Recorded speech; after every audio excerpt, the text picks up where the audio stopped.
Okay, we are back with Martin Baker from Project 21, the Project 21 initiative. Um, Thank you, Martin, for hanging in through that headline. So you mentioned the flock, your piece from Human Events, what was it, November 30th, I believe, a couple of weeks ago, definitely is focused primarily on houses of worship and how they have basically, I mean, this is a scene where I think that Jesus would come flip the tables over at a lot of these churches because they do seem to be kind of getting into the political rhetoric. Um, is it fellow pastors that are taking note of this, or is it congregations that are taking note of this? And also, are we seeing a growth in the faith community inside the Black communities in our urban centers? You actually are seeing both. You're seeing pastors who are finally realizing, wait a second, I am straying away from what I came here for. I didn't come here for the big Cadillac. I didn't come here for the mega church. I didn't come here for the oodles of cash that come in the coffers from the offering plate. I came here because I felt prompted and driven by a higher calling to serve people. I wanted to be a servant leader.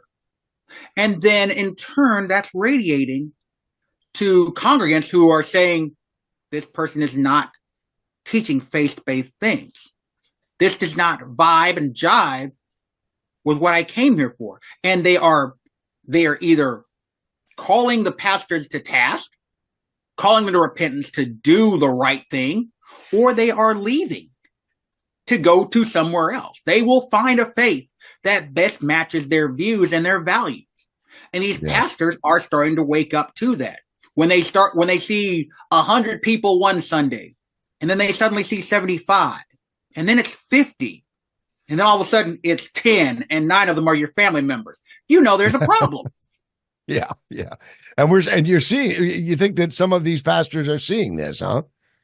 They absolutely have to be. There is no reason why they cannot be seeing that. Because if they're not, then they are blind and they are in it for the wrong reason. Willfully blind.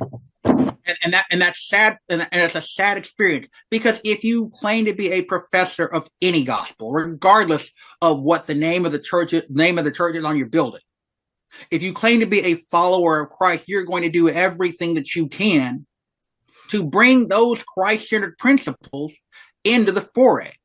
You're not going to say, oh, well, we've got such and such who's running for city council or for president or whomever. You should listen to him because he's our guy. Yes, you could have those principles outside of the pulpit. And sure, you could even invite someone, but do not have them there as a campaign stump, because that is just not the place for it. Yeah, it is. Yeah, I agree with you. And I do find it a little bit, well, I guess hypocritical is probably the best word.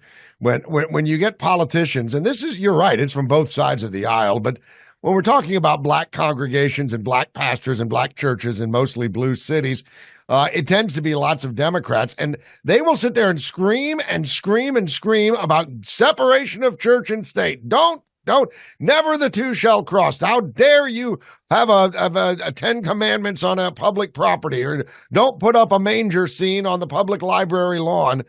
But boy, when it comes to campaign time, all of a sudden that goes kind of right out the window, doesn't it? It absolutely does. Because of the fact that they know that people of faith are the most, they're the highest voter turnout. People who claim any sort of faith are voting. People who have no faith or choose not to, they stay home typically. So naturally they know they're going to go. It's Willie Sutton, who was a bank robber in the 50s. They asked him, why'd you rob banks? Because that's where the money is. Why are politicians going to the churches? Because that's where the votes are. Well said. Great analogy. Listen, Martin, before we let you go, why don't you give us your website, your how we can find you on the socials and keep up with your work as a member of Project 21? Just go to nationalcenter.org/Project 21. You'll see a list of all of our ambassadors, and you'll see me there. Okay, well, I'm going to be talking to one of your ambassadors a little bit later in the program as well. We're going to be talking to Dawn Marie Porcico. So That'll be good. But Martin, I want to wish you a very Merry Christmas and thank you for joining us and breaking this down for us. Have a wonderful day, sir. And you as well, sir. Okay, thank you. Take care. There he goes. Very interesting. That's Martin Baker. You're listening to State of the Nation and maybe even watching State of the Nation on TNT Radio.